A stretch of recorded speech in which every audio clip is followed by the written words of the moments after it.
Guys, pupuntahan natin yung ating alagang baka guys. Magpapakain din ang alagang baka. Ayun guys. Samahan nyo ko guys.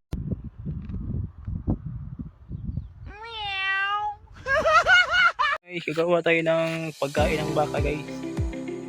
Saging dahil sobrang wala nang masyadong damo dito sa amin guys. Gagawa tayo ng pagkain ng baka guys.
Pagtagtad natin ng baso ng saging guys at magtitimpla na tayo ngayon ng ahop at molasses guys, pang ano ito, palaman ng pagkain. Lalagyan ito ng molasses guys. Okay, molasses. Mabibili ito sa mga guys, agribet. Ginalot ang pagpalit niya guys. Lagyan natin ng darak o tahop guys. Kung sa Bisaya pa tahop, Tagalog darak ng mais natin guys para masarap yung kain na guys. Yan, nalagyan na guys. Puntahin na dito ating pupuntahan ng baka guys.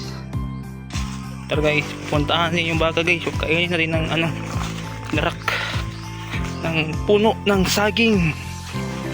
Malapit na tayo guys sa ating baka. Yan ang baka natin guys. Ang pangalan nito guys ay si ito yun guys.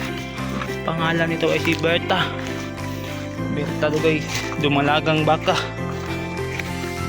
Ito guys ay na-AI na.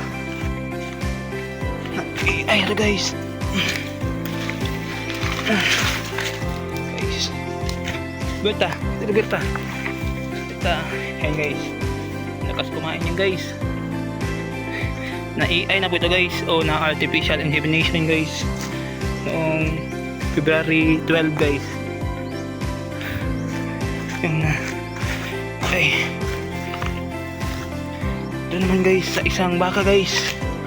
Ang pangalan nito guys ay si Tata guys. Tatalon tayo guys, tatalon guys. Talon guys.